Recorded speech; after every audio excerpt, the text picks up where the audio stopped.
here's another way that intersex people are saving lives. Unlike the old saw that our bodies might cause cancer, our bodies are actually able to fight cancer. What's amazing about that is that they're studying our bodies now and realizing that we have some of the building blocks for how to break the chain of cancer clusters. We're on the precipice of learning how to break one of the worst diseases we've ever had in humanity's history by studying intersex people.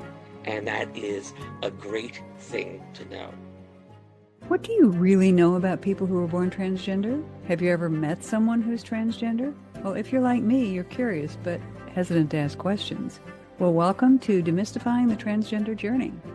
In our conversations with people who were born transgender, their families, friends, and the professionals who support them, we ask probing questions and discover insightful and educational answers. You can also find more information on our website, thetransgenderjourney.com. Now let's get right into today's episode. Well, welcome everybody. Thank you for joining us for another episode of Demystifying the Transgender Journey. We are so glad you're here, and you will be glad you're here today too. This is a place where real stories, honest conversations, and authentic voices come to life from people we are interviewing who were born transgender, their families, friends, coworkers, and healthcare professionals who walk along with them. I'm Lynn Murphy, author, speaker, leadership coach, founder of Women Who Push the Limits, and I'm the cisgender half of our team. Joining me is my amazing co-host, Wendy Cole, who is a transition mentor, very insightful coach, and living proof that it's never too late to embrace your true self. Now, she transitioned at age 67 and now helps others navigate life's challenges. So together, as this fabulous team that we have, we're bringing you conversations that open minds, touch hearts, and inspire change. So share these stories with people who are ready to learn more about the transgender experience, because I know you're in store today for a fantastic conversation. So what happens when your existence challenges the boxes that the world wants to put you in? Our guest today, John Schindler, has lived a life shaped by extraordinary medical experiences and an equally extraordinary resilience. He was born intersex and grew up by navigating surgeries, hormone treatments, and the secrecy that often surrounds people who have intersex lives. He was one of the earliest recipients of human growth hormone through the NIH program and has lived openly as asexual, gay, intergender, and non-binary at different points in his journey. So today, and for many years, John speaks out about what he calls the 4 S's of the intersex experience: surgery, secrecy, shame, and silence. So John is not silent anymore. And by sharing his story, he's not only telling the truth, but giving others, especially parents and students, the courage to see intersex identities with clarity and more compassion. So this is a conversation about identity, resilience, and what it means to live beyond those categories and those boxes. You are not going to want to miss this. So John, thank you for joining us today. And we're eager for our audience to hear your story and to hear what you're all about. Thank you. Let's start by defining intersex, because people, they have trouble understanding transgender. So I think they maybe haven't even thought about trying to understand what it means to be intersex. So let's start that before we get into your story. Okay, when people are born, your zygote actually starts to take on an in-between transition, okay? Because it doesn't know what hormones you're going to get, okay? We have what we call a Y-shaped flap a Y-shaped flap, that opening that, depending on whether you get testosterone or estrogen, becomes either the penis or the vagina, and essentially the genitals for most people are cut and dry. Either you live on one side or you live on the other.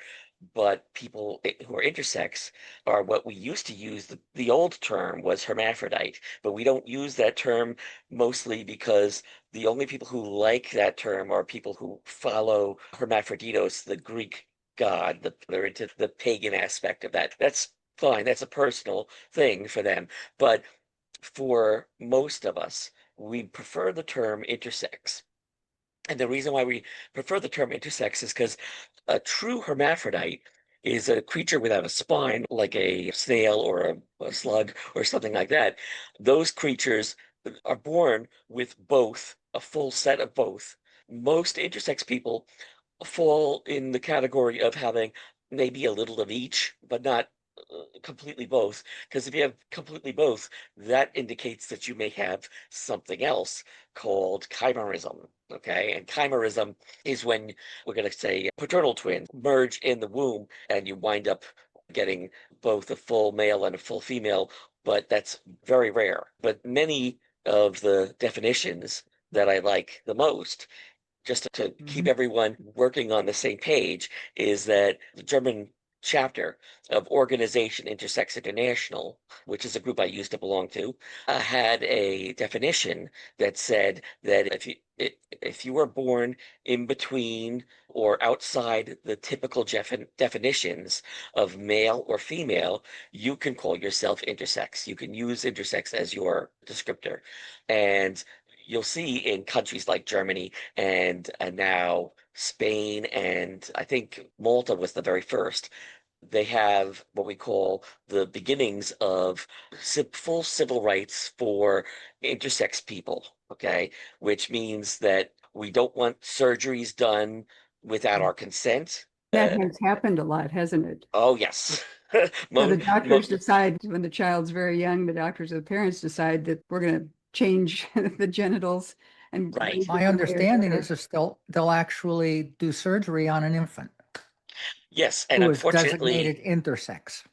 unfortunately, intersex infants oftentimes their parents don't realize what they're consenting to. Their parents are often misled to believe that their intersex condition is more serious than it is, or that it Mhm. might cause cancer. And that kind of shock value Right. still allows a lot of children to be mutilated in a way that they're not okay with. And maybe later on in life, they will transition.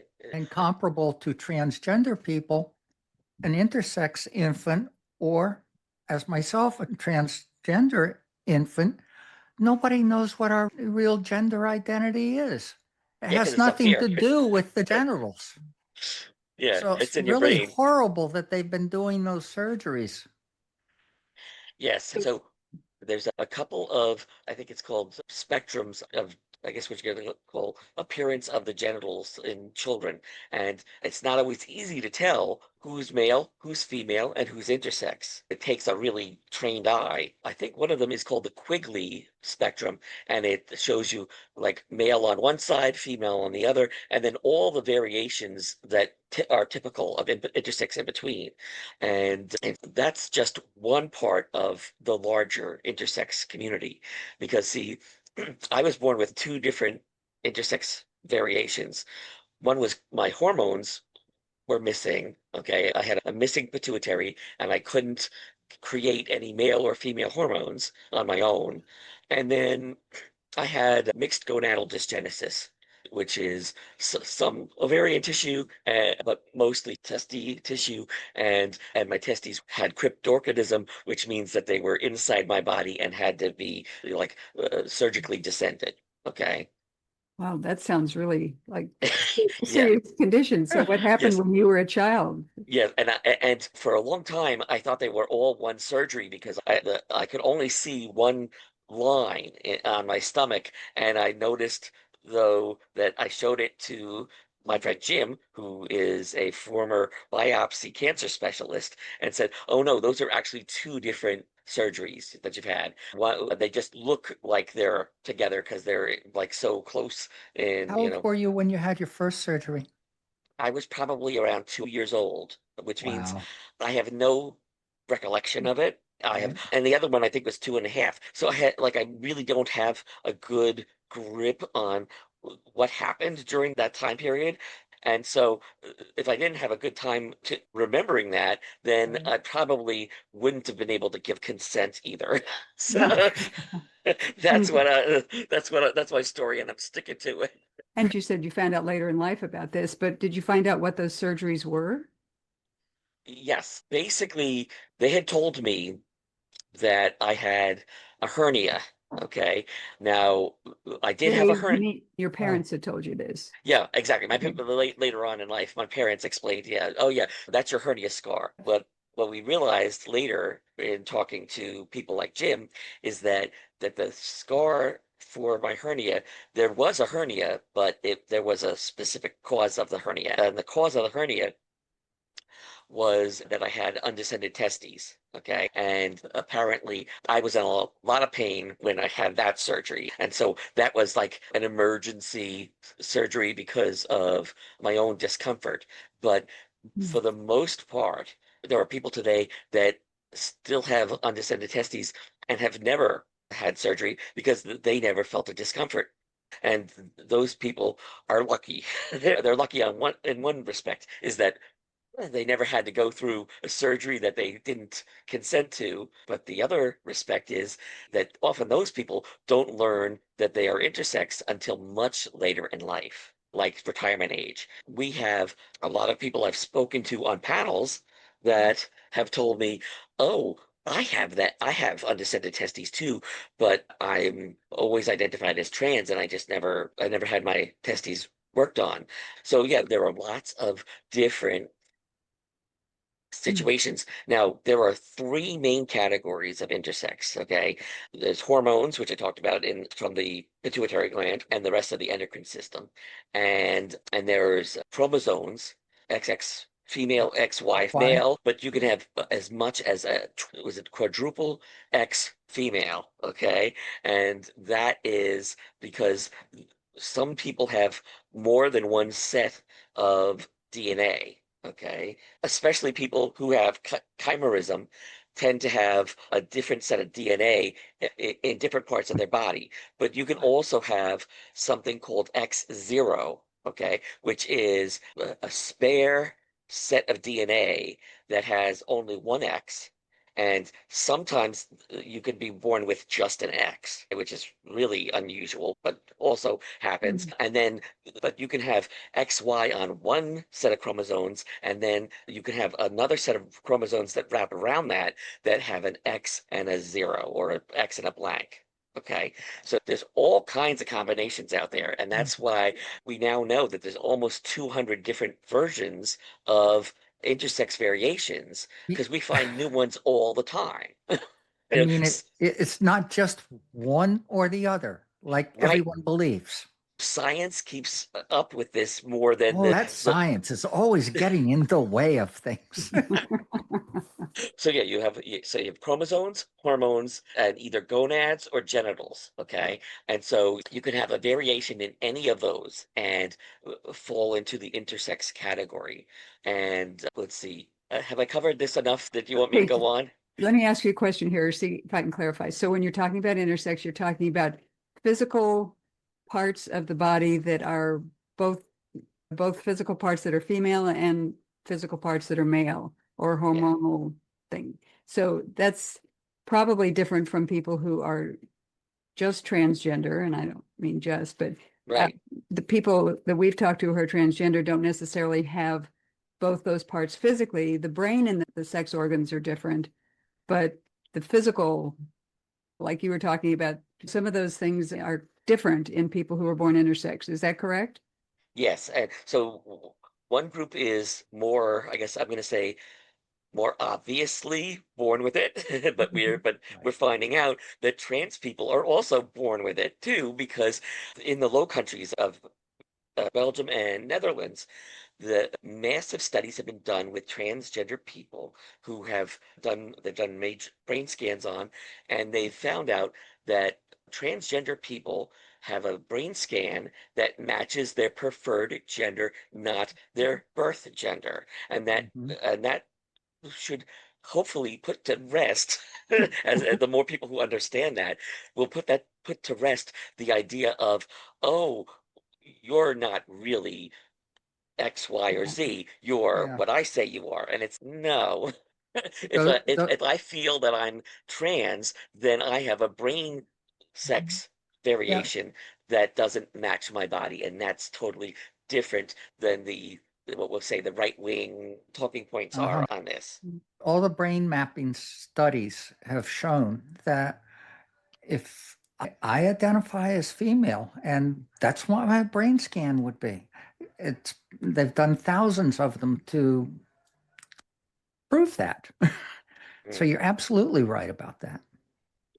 Jen, And let's talk about your life. Were you raised as a boy then? yeah, I was raised as a boy because my external genitals were male. And in fact, I got circumcised too, but my internal genitals didn't match. So this is my quick little bio. I was born with pan-hypopituitarism and mixed gonadal dysgenesis in 1966 in a religiously affiliated hospital. Okay. I was circumcised too early. I went into shock. I turned blue and I had to be intubated with food Right. and oxygen for 2 weeks. Now, let's see. We talked a bit about my hernia and the other thing I had. They called it a cyst, but most children do not get cysts before puberty, and I didn't go through puberty until I was 20. That's another reason why people like Jim knew that there's something not kosher with the story I was handed as a little kid that, oh, this is a cyst and this is a hernia, and not quite. So Apparently, I had some ovarian tissue that my body might have rejected, and that also went under the knife when I was young. did your parents ever, did they know that was ovarian tissue, or was it just something that needed to be rejected? At that point, I don't think we knew enough. Right? But the thing is that I'm still hernia prone to this day from that surgery, from those surgeries. It's a tough call. Should I have gotten those surgeries? Yeah, I was in pain and I probably needed to do them. Did they have to be as severe as they were? Maybe not. This is a gray area, but most people who wind up getting intersex surgery do not have anything wrong with them health wise and get operated on without their consent and then feel like their parents have betrayed them and it's just a terrible feeling. But after I got out of the hospital, they told my parents, okay, we thought he was a healthy, normal boy until we did the circumcision. They did it too early for me. And so we want you to just keep an eye on him and see what goes on. So my parents noticed around that same time period, around 2 years old, that my hair, my nails, and my body were tiny and never grew. Okay. So after a series of medical tests through multiple doctors, I got referred to an endocrinologist, and soon I was one of the earliest recipients of human growth hormone through a program through the National Institute of Health, the NIH. Now, growing up, I always got along better with women than men, and I tended to never feel like a typical child. I hate the word normal, Mhm. but just I Right. never felt like a normal kid. And I had friends who were male and female, but I tended to only be able to like I guess was it grok certain parts of their life. And so or understand certain parts of their life. I couldn't figure out back then what my gender was. I always felt other. All right. No And surprise with that at all. exactly right. But I was regularly receiving something called the fat Asperger test, which would be they would take samples of my fat and muscle tissue from my rear end with a giant syringe, and they would grow them in a petri dish. Okay. That must And have hurt. it hurt the dickens. It was horrible. I can In fact, bet. the first time I had it Oh, done, wow. I screamed so loud, my doctor fobbed me off on all his underlings because he said, I never want to see you again. I can't handle the screaming. I'm like, okay. Oh, that's believable. Thanks a lot, doc. Oh, Anyway, okay, they grow the fat muscle tissue in a petri dish and they want to see if the human growth hormone is actually working. And if it works well enough, then they keep you on the program. If it doesn't, then you get taken off the program and you have to go into there's other things like you can get your legs stretched and stuff like that. There's other surgeries that can be done that are even more painful than what I went through. The Uh, rack. yeah, yeah. so Exactly. They put me on the rack. so you were quite small then for your age, is that right? Yes, I was in the lowest 10th percentile for children like in my age group. My height was very tiny and like my body was perfectly formed. I didn't have other typical signs of dwarfism, which is why I think the medical term back then was called midget, but we actually like to use the term little people instead because it's a lot more respectful. But let's see, when in my teenage years, I was getting headaches. So I had an ear, nose, and throat specialist do a CAT scan on my head, and he said, I can't find your pituitary. It seems to be missing or atrophied, and I can't tell which because we're not allowed to break your skull open and take a look. We're just ear, nose, and throat people. So basically, the pituitary is the master gland of the body. It controls all the ductless glands of the body and the precursor hormones of the endocrine system. Okay, so get that out of the way. Right. And we'll go on to the next thing. I had people in high school and junior high who thought I was super cute and fell in love with me, but I never felt the same way. And the reason why is that no hormones. I had no testosterone, and I was unable to have any kind of libido until I took testosterone at 20 years old. I came out as asexual in high school, and I started a club for asexuality in junior college. Wow. Yeah. So that's the end of part one. Let me ask you this then about your childhood and early adulthood. So was this all confusing to you? The fact that Oh you yeah. weren't attracted to men or women or Yeah, anything? because all my friends were going through puberty and I didn't understand any of what they were going through. And it made it hard because they're trying so hard to be grown up once they've gone through puberty that they don't want to hang out with somebody who hasn't gone through puberty. And I got a lot of rejection as a child because of this. And when I came out as asexual, I got the same kind of, I had some people who were fantastic, okay, who were totally supportive.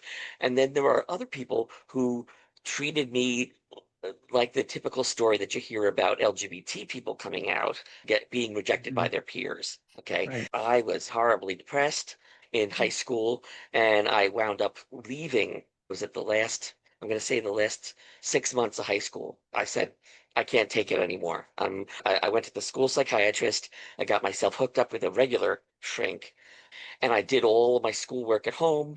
And the only other connection I had to people in my class, because I knew that the rumors were just going to fly, okay, after I came out to this one person, that I was afraid of the stigma, and it just shoved me back into the closet terribly, okay? And the closet is no place for anyone, okay? It's just a really awful place. Of course. So I had a difficult time, but the only time I actually managed to work with other people, I had a good friend who I wrote a play with, and we put it into the student written one act plays. And I did manage to act in two of them, but my play was not produced. My play was seen as too out there. But the people who read my play said, wow, this is really intense. Like, I really liked it. The play was called The Hazards of Being, and it was about taking the idea of playing an acting role and instead of playing it, being the part too literally. Especially when you get put in a cast as an actor in a play about a serial killer. So that was like, yeah, people were like, okay, this is just way too scary for a regular audience. But we did it in the most respectful way we could. And yet we still made comedy out of it, and it was very funny. So the only other like connection between that and the rest of the high school is that me and my friend who wrote the play and two other friends, we all went to the prom together. Okay. We all rented a limo and we went out to the prom. And then we came back and watched Attack of the Killer Tomatoes at somebody's house. Okay. And after watching Attack of the Killer Tomatoes, me and all of the other people in the room were all like, I've been questioning my gender, my sexuality, my whatever. And we all basically came out to each other in one room. And we were all like, we stole each other's thunder there, didn't we? That's fascinating that all came together on prom night. Exactly. And that prom night was really incredible. Powerful. Now, because I was little, okay, my date was also very diminutive, and we were thinking, oh, who can we be for prom? And the prom theme was Paris, the City of Lights. And so we're like, who are people who are notoriously known as short, but from Paris, France. How about Napoleon and Josephine? So we went as Napoleon and Josephine. Now, I've heard since that Napoleon was not quite that short. He was actually pretty average for his height. But I had this wonderful place that did antique clothing, and they dressed me as Napoleon and dressed my date as Josephine, and it was an incredible night because there was also another Napoleon and another Josephine who were hired actors who showed up and they took pictures with us because they were like, I can't believe they got the same idea. And they like, but yeah, so that was a fun little side note. That's wonderful that you were using your shortness and just playing with it, having a good time with it. Mhm. I know Got you said you were depressed and there were those things going on, but to hear that kind of story that you were having fun with it, that's Yeah, I did. amazing. When I could, I had as much fun with it as I possibly could. Yeah. And one of the ways I had the most fun with it is that up until I was about 29, I was able to get the under 12 movie theater price because I was so little. I Hey, just did not look my age at if we all. can't have fun with it, then what's the point? Oh, okay. So let's get, now that I've talked a little bit about my 20s, let's get into part two. We want to know when you found out you were intersex. Okay, I had read, I think, an article in Out magazine right after I came out as gay in my 20s about intersex people. And I knew I had something in common with them because of my hormones. I was on human growth hormone because and testosterone because I couldn't produce those on my own. So I knew that I had that in common with some intersex people. Now, most of the intersex articles that I had read up until that point never talked about hormone therapy. They really focused only on genitals and chromosomes. So the Out magazine article was a revelation. It was great. But at age of 20, I was taking HGH and testosterone. And at first, they put me on something called HCG, which is a human chorionic gonadotropin, which is a predecessor hormone to either estrogen or testosterone, depending on what your body wants to make. And your endocrine system is like a giant series of waterfalls. Okay. Each one connects it to another, and they all have a feedback loop that allows them to say to the top, which is your pituitary, I'm not getting enough of what I need. And then the pituitary makes more, or forces another organ to make more hormones. So that's how hormone production works in the But you, body. but you didn't have a pituitary. Right. What took the place of that is the human growth hormone that I was taking actually was helping fight off illnesses and do a lot of the other major work. But I also was on thyroid medication and cortisone medication. And so all of those things in conjunction with each other were a way to deal with the fact that I had this either missing or atrophied pituitary. When I was on the combination of HGH, or just before, they asked me, the nurse came out and said to me, we could not find any production of testosterone on your own, but don't worry, we're going to fix that. And I'm like, okay, what does that mean? Okay. And then later, I talked to the endocrine doctors and they said, is there anything you want us to know more like how you felt on HGH? Because right now we're flying blind. We don't know what H was doing in your body, if anything. And I said, the only thing I noticed was rash around my belly button. And the doctor said, you could be allergic to it, but don't worry because we're going to stop using the natural HCG and go to a synthetic. And I'm like, okay, so what is in the natural one that I'm obviously allergic to? Because I want to avoid my allergies, right? And he's, you don't really want to know, do you? And he says, at this point, I have to. I really need to know. Okay, Dr. Puglisi, a wonderful doctor, was like really horrified to have to tell me this because he was Italian, and he said to me that you may never want to believe this, but HCG, the original one, is made out of the urine of postmenopausal nuns from Italy. And I'm like, of all things, why did it have to be holy water?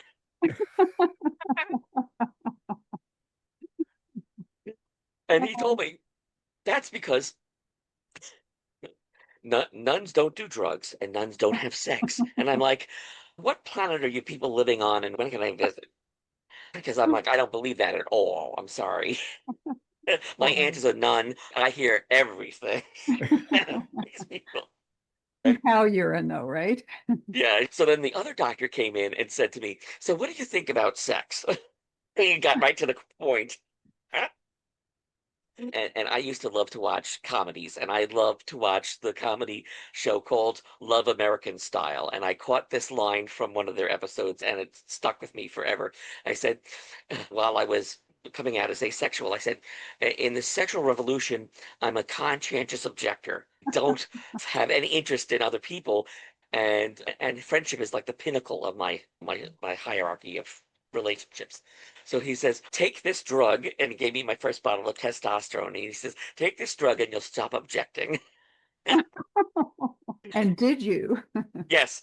And almost immediately, I'm going to say within a month, I went from asexual to gay. I think for maybe the first 3 months, I thought that I might be bi, but by the end of 3 months, I knew I was just gay, and that was it. And then, but the good thing with this was that, like, I was going to have to come out as gay then. But the thing is that for me, that was easier.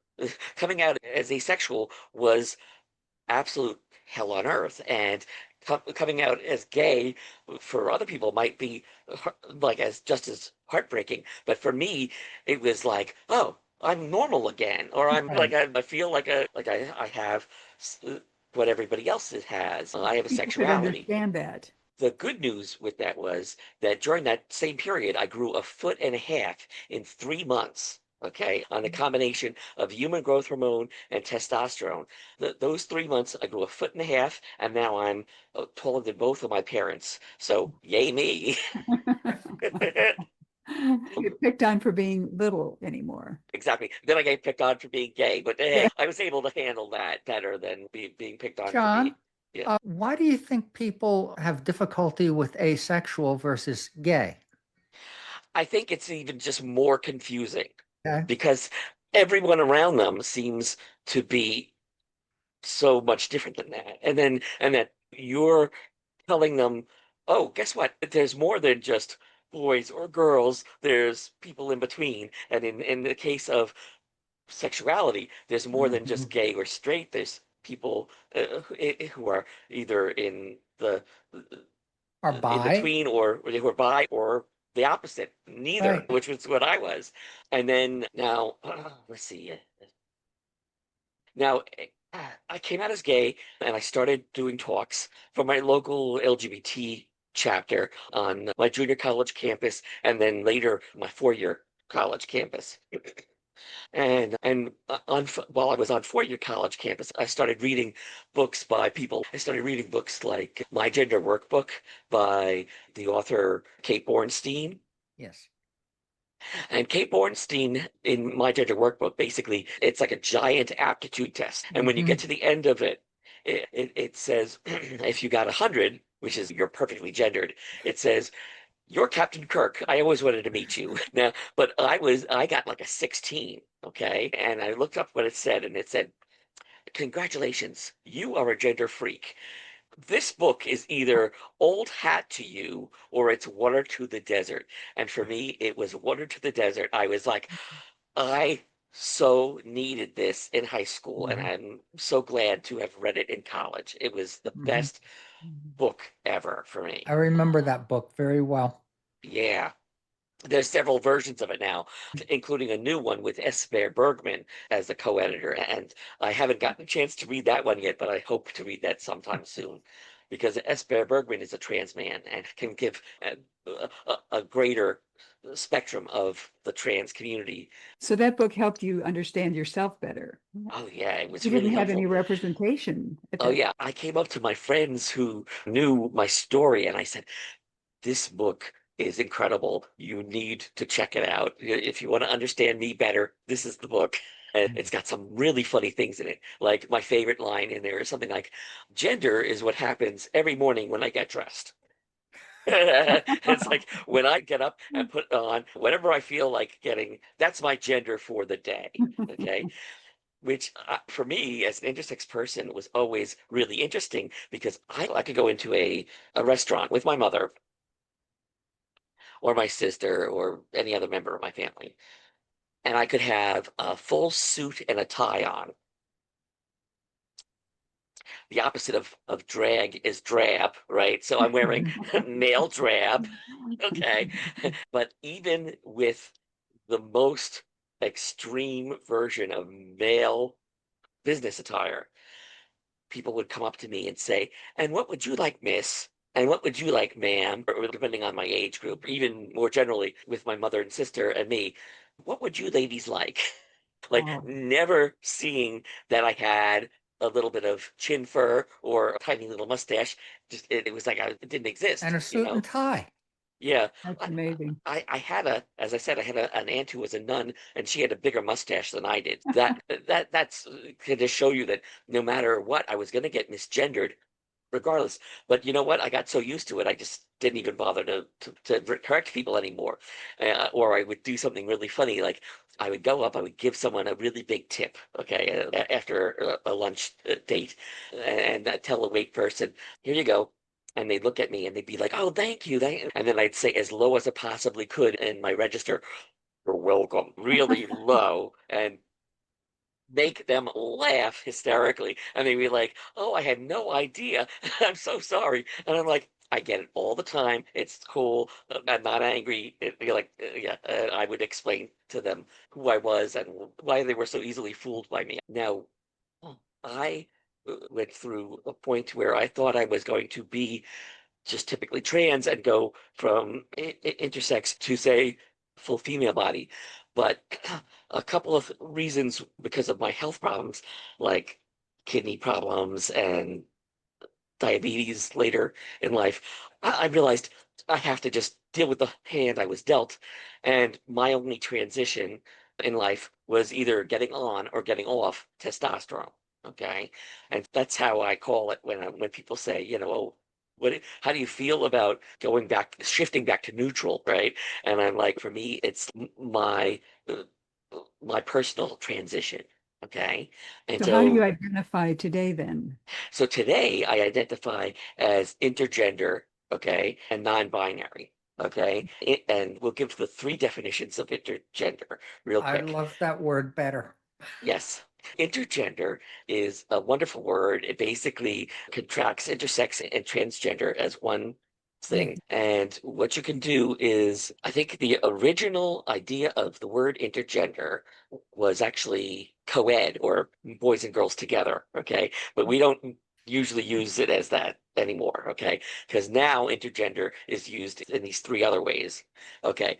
Intergender can be an intersex person, one with intersex biology in between male and female, and then either transition to the opposite of their birth sex or shift into neutral like I did.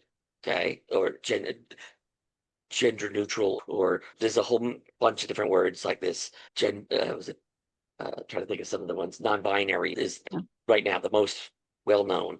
Fluid, people use the term gender fluid. Is that one of them? Exactly. And I like that term because I like to play with gender a lot, Okay. depending on the day and how quickly I have to get dressed. Does that say something about how long it takes you to dress as a female? Yes, because, okay, historically, when men and women were a couple, men used to dress women, I think, as a way. That's why, like, when you see buttons on a Right. blouse, they're never in the right way and as they are on a men's like Wow. dress shirt. It's because men are actually dressing their women. I never knew. That I knew there I was, was Fascinating, right? wondering why the buttons were reversed. And this is why a lot of women's clothing is very difficult to put on. A lot of women, when they have to put on a bra, wind up putting the snap on in front and then grinding it around and grinding it around and grinding it around until they get it where they want it. Mhm. So that's where a lot of this comes from. It's certain things are just not meant to to be easy, which hopefully Nice. gives Yeah. more of us empathy for women because they realize just how difficult it is to dress as a woman and just to do all of the things that, that women do. Okay. So not do Because it yourself clothes. so let's see. When let's see. When we talk about the four S's, surgery, secrecy, and shame. Those are the main three ones. I added my fourth S, okay? Because I got radio silence until middle age, mainly because I think my father was not cool with it, and my mother was better about the whole thing. And she basically told me, now that your father has passed, I can tell you everything. And she confirmed everything that Jim told me when I spoke to Jim about my surgeries. So she knew all these things before, but hadn't told you. So you said, Maybe she told me when I was too young to understand or remember. But as far as I know, I only remember the time that she told me at 42. And I'm like, gee, I could have used this a long time ago. so there was Mhm. no discussion when you were a teenager going through all these things or in your 20s or anything. She I had guess no input, no discussion about that? I think it's because originally my parents were very religious and they wanted to talk to the doctors to make sure that everything was going okay, but they didn't want to know all the nitty gritty. They wanted just the facts, ma'am, and don't shock me with what's really going on. I probably can't take it. And they didn't want to shock you with any of that, maybe. Right, They, exactly. so how was that to find out at 42, to find out these things about yourself? I'm really lucky that I did have the problem with the pituitary because that's the only inkling I had about being different. And then to hear the full story at 42, I was like, now everything feels like it fell into place. I So it was understand. almost a relief for you, Yes, right? absolutely, absolutely. Yeah. Breaking the silence is important because it's not just the intersex person who benefits by it. Okay. Many college students in classes that I speak to regularly, and I've been doing college speaking to us for over 20 years. Appreciate my talks later in life when they themselves have intersex children. And every so often, a student will ask me to suggest an endocrinologist for themselves. And I have a great story about this. I was in, I think, the library building at Stony Brook University, where my doctors are located too. Okay, because there's a hospital connected to Stony Brook University as well. So my endocrine doctors are in that same hospital. And by the way, some endocrine doctors don't always agree with each other about what's intersex and what's not. But some endocrine doctors don't agree with what's intersex and what's not from the point of view of being an intersex activist. Okay, so activists have their own definitions and doctors have their own definitions, and maybe someday in the future they'll meet. Okay, but what's important is that when you out yourself, okay, you have no idea how many other people, no matter what their issue is, whether they're anywhere else on the LGBT spectrum, they'll feel more comfortable coming out to other people. They saw you do it. They saw you proudly come out and be able to crack jokes about it and do little comedy routine. Uh, You're the representation for them. They see someone who's a positive representation, which they may not have had before. And Exactly. you didn't really have any kind of positive representation. I wish I had. I was the only positive representation I had was I had one friend who was out as a lesbian in high school, and that was the most accepting person when I came out as asexual, Did which you is have why, other support? pardon me? Did you have other support, people who were supporting you or helping you Well, through? I did come from a large family, okay? So I had brothers and sisters, but they only know so much themselves, okay? And I was at a point in life when they would ask me questions and I'd get too upset about it because I just couldn't bear to go into all of the nitty-gritty of it. It was just, it was embarrassing, okay, for me as a child. But as an adult, it's all water under the bridge, and I talk about just about everything. It's So wonderful that you've broken that silence so that you can help other people understand what all this is. I was very lucky. Later in life, after I had stopped doing the panels for my local colleges on just being part of LGBT, I talked to my friend about doing panels because they started to do panels on intersex. And I said, how is that? Is it like, how's the water? Is it? And they said, oh, you should do it. You'll get over your stutter and you'll feel much better about yourself, about all of these things. And it will eventually come as second nature to you. And while I was at Stony Brook, I told the story, I told my entire story. And a woman in the back of the room raised her hand and she said, can I talk to you after class? I'm like, sure. And then she comes up and there's still people in the room, but she's like saying, I think I have what you have. And I'm like, okay. She said, I'm a transfer student from China. My own parents are very conservative and would not let me see the endocrinologist in China because they think it's an embarrassment to the family to have something that different. But I'm a transfer student now.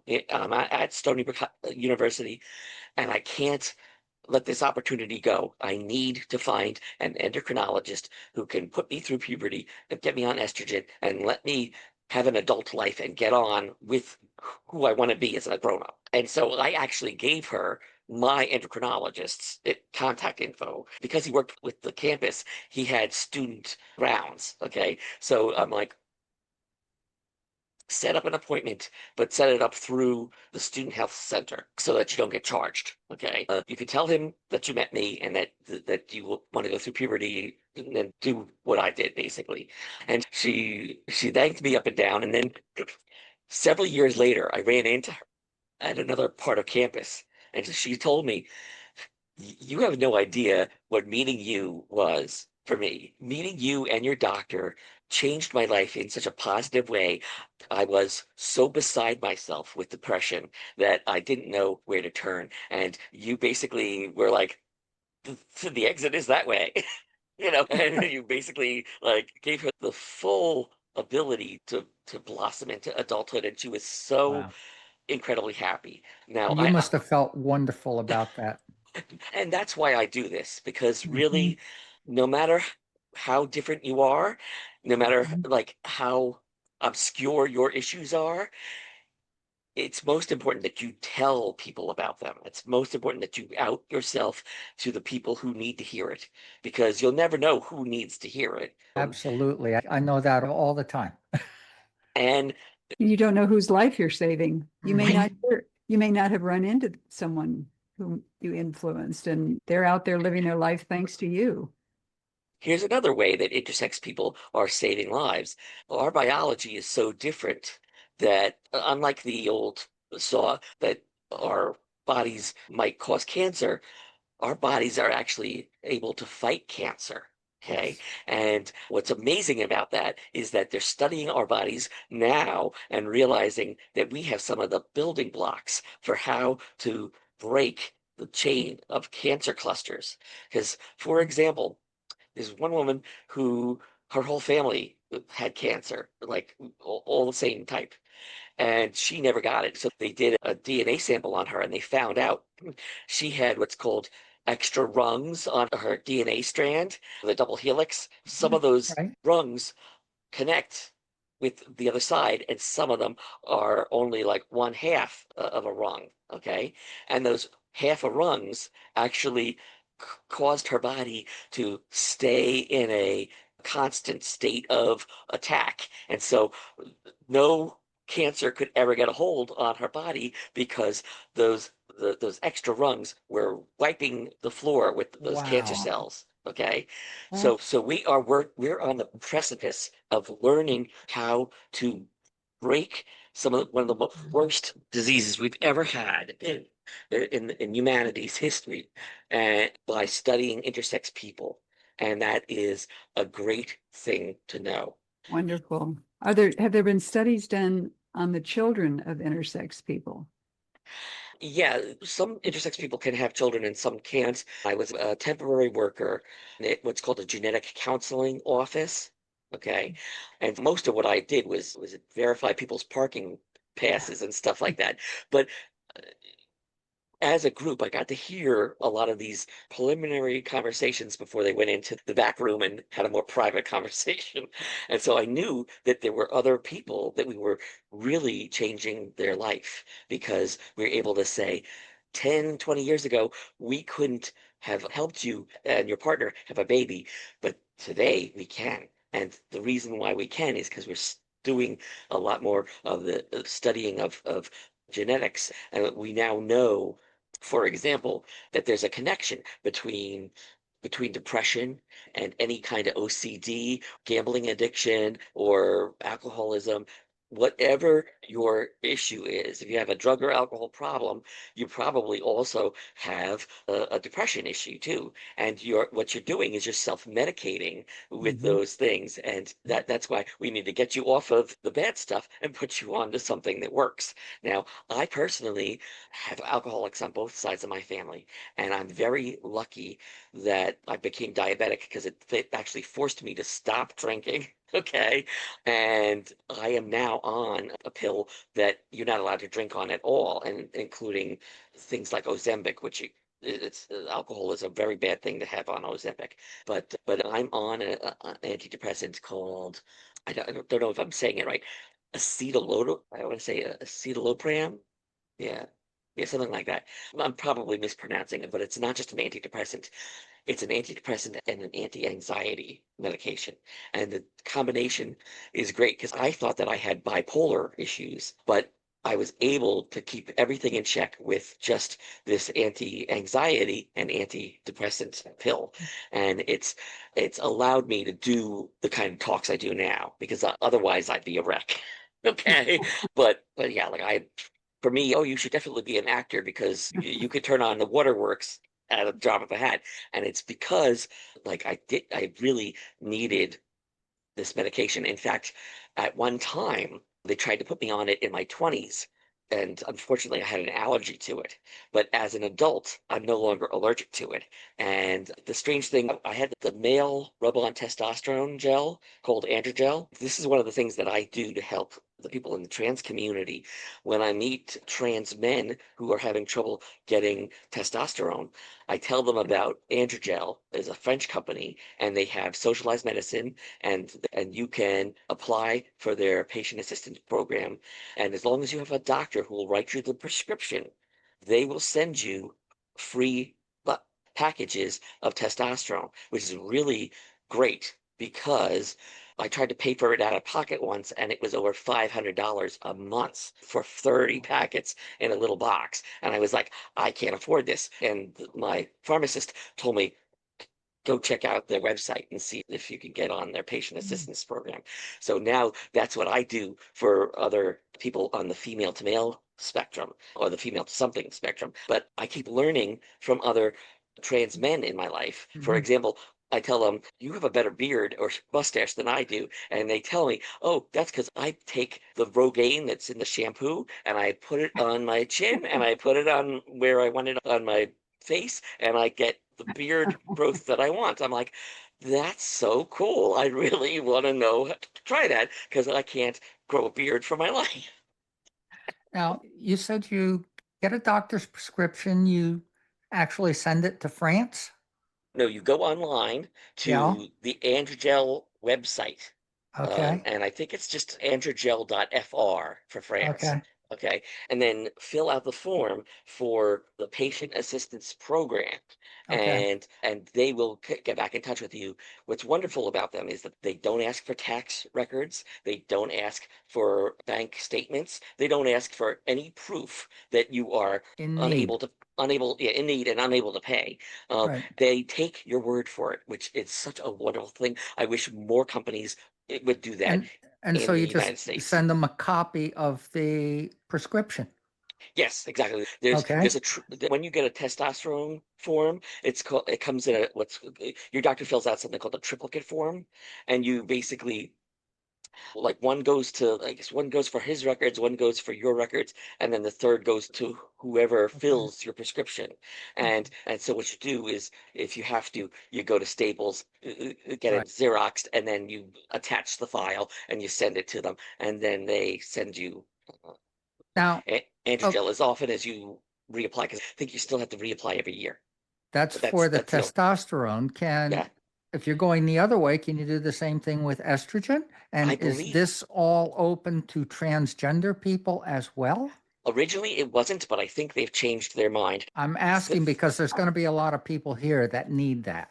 So here's what I have to say about that is that you can talk to Androgel, see if they have a similar product. They may not necessarily have a rub-on gel, but the rub-on gel has all kinds of other issues with it too.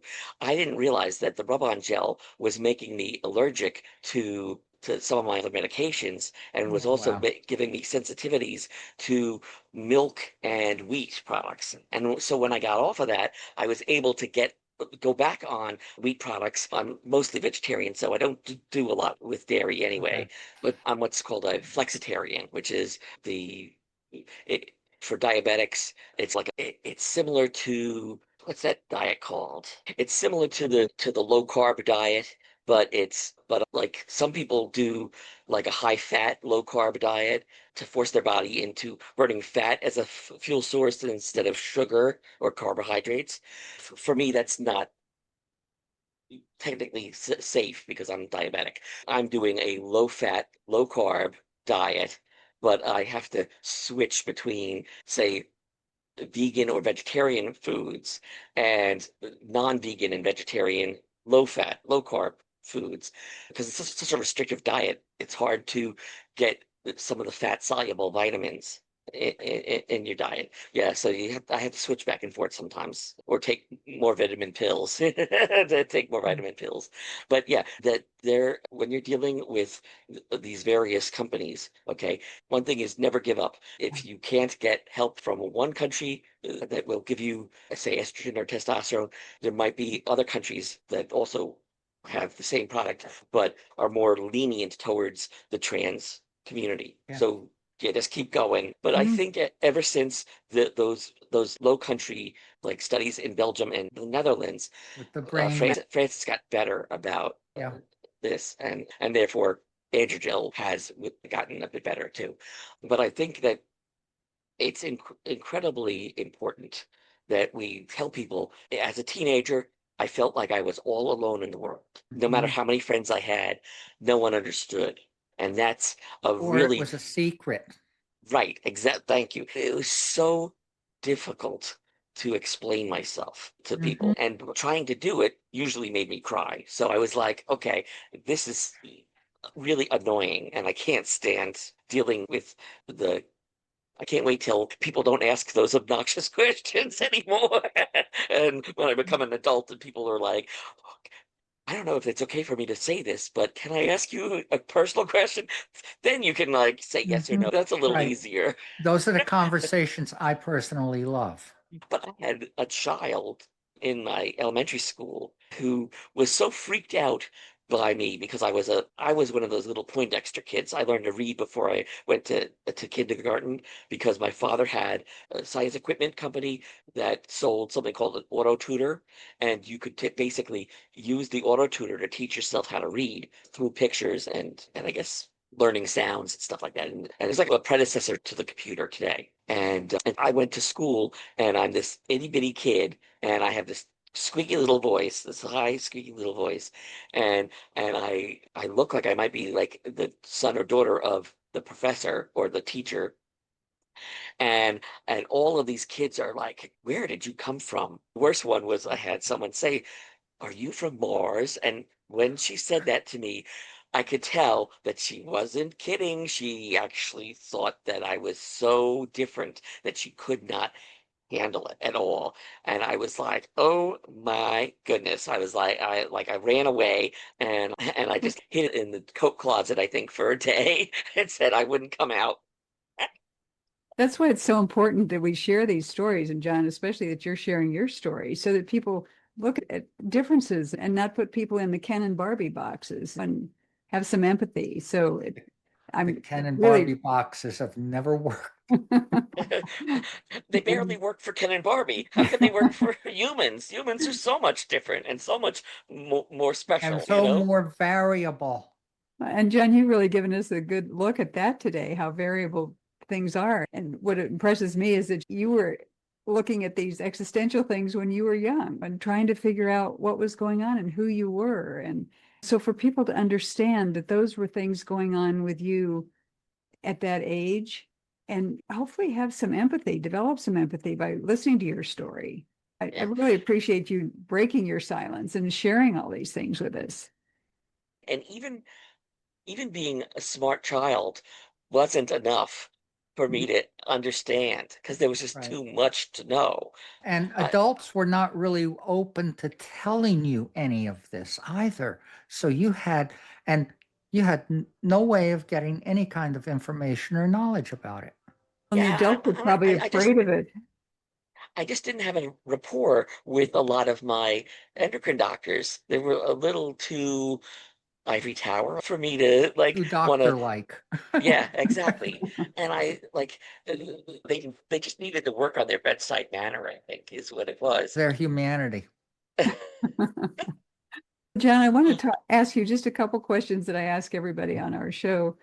When you look back on your life, and you're what now in your late 50s, right? Almost 60. Yes. Yeah. So what surprises you the most about your life?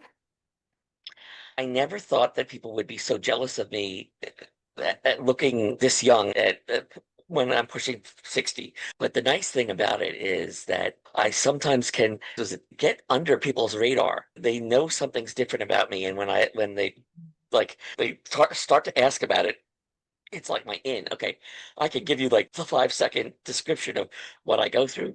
Now, we've talked about in our predecessor recording on this that every time a male child is born, male DNA and male stem cells hang out in the mother's body and hide in different parts of her body to come out and fight illnesses when, say, she gets COVID or something like that.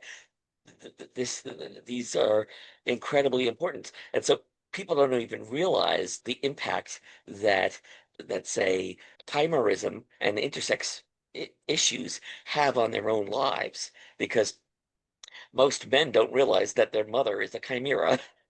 So Interesting.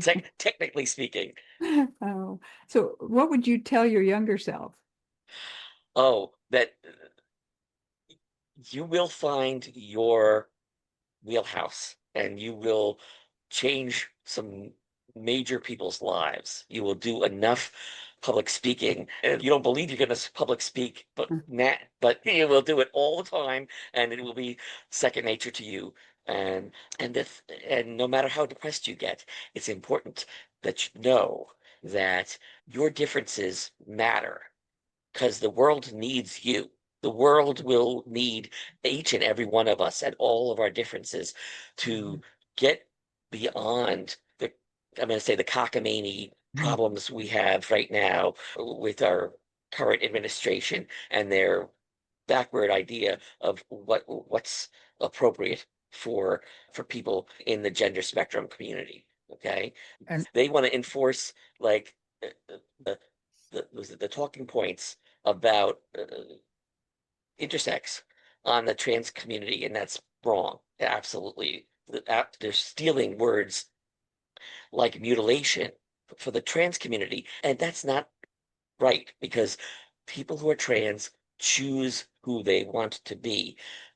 Okay, intersex people should have the right to do that too. But this administration would like to force trans people to be cis, and they would like to force intersex people to just disappear, uh, not be out, not speak out, I and will not fight for their rights. I will say one thing about that though. I didn't choose this. This is how I was born. Exactly. I Everybody only has a different idea transition of I only how it is. transitioned to be who I've always been. Absolutely. We will always find that in the gay community, there are in the male community, they often think that they're born with it. In the female, or I'm going to say the lesbian community, a lot of lesbians feel like they chose it because maybe they tried to marry a guy and they decided, Mhm. no way. So more people, whatever, In reality, their orientation is formed in utero during right, birth. exactly. Your story, and how you deal with it is your choice. Okay. Exactly. Especially in my community. Every person in the intersex community belongs to almost every variation I can and just imagine, yes. difference you can name. I met people who, who live as one gender or another for the rest of their lives. That's great. They like it. They're living their best life. Let them do what they want. Mhm. My best friend in Albany was raised a boy like me, but neither of us felt like that was the right thing. So I shifted to neutral, and my friend went and got full hormones and surgery to live as a woman full time. Yeah, John, you shared so much with us. Is there anything else that you want to share that you want people to know and understand, or at least accept, even if they can't understand? And I know that you can't always understand these things, but any other messages for our audience today, John? Just that I'm an artist. I do ceramics, I do painting, I do photography, and all summer long I've been working with a group that I want to plug here because I've told you about. Was it my organization is just called Intersex Friends and Families. My original organization was called Organization Intersex International. Okay, so OII and IFF are both are groups that I have connections with. IFF and OII are both on Facebook right now. And so if you're if you're an ally or a partner or a parent or a sibling to a person who's intersex, you can come and join our group and we'll do our best to help you learn more about us. And we also would like to say that when we do the various talks that we do, I'm very happy to work with groups like the Gender Equality New York, who allowed me to go all over upstate New York and do panels. But because of that, we've helped pass major legislation, and we probably have helped a lot of people change their name, change their gender marker, all kinds of things, and be able to do those changes and put them on every form of state ID imaginable. So everything from driver's license all the way down to fishing license. Excuse me, I have allergies. Is there any other thing? Oh yeah, the artist group that I work with is called Sea of Visibility. Okay, Sea of Visibility is an LGBT inclusive art group, and was it I was the excuse me well, I was the Pride Month luminary for that group, and I got my picture and an interview in my local daily paper called Newsday. And it's a picture of me wearing this same muumuu with a pink flamingo hat. So I'm in like basically a pink flamingo outfit. And that's the other thing with that group is this summer I was also the featured artist for last month's art show in Patchogue through the Patchogue Arts Council. I throw out all those groups and say thank you. You all did wonderful things for me this summer. And even though I've had a lot of health problems this summer, I feel like this was one of the best years of my life, and I'm very Oh, happy for it. Oh, John, thank you. that's wonderful. It's okay. We'll put some of those things in the show notes so that people can find those organizations. And John, and thank you so much for doing this today. Thanking our audience too, but it's just been such a touching and heartwarming conversation that we've had with John Schindler today. My allergies, John, I'm picking up your allergies. They're We're all catching getting over it. Zoom. So to our audience, thank you for joining us today. On behalf of Wendy Cole and me, Lynn Murphy, we appreciate you being here. John's given us all a much deeper understanding of intersex and non-binary lives by breaking one of those big S's, the silence, and giving voice to experiences that are much too often hidden. Appreciate it, John, that you are not anymore embarrassed to talk about this and that you talk so openly and freely. I've learned a lot today, and I'm sure that our audience is learning from this. So this conversation today is really an invitation to all of us to expand our compassion and our awareness and our gratitude to people like John for his courage and for his honesty. So share this episode with someone who could benefit from it, and be sure to like and subscribe. And if you subscribe, then you'll find out when we're having our next episode launch. And thank you for joining us today on this episode of Demystifying the Transgender Journey. Remember to subscribe so you don't miss a single episode of our fascinating interviews. You can also find more information on our website, thetransgenderjourney.com. So until next time, stay curious and stay kind.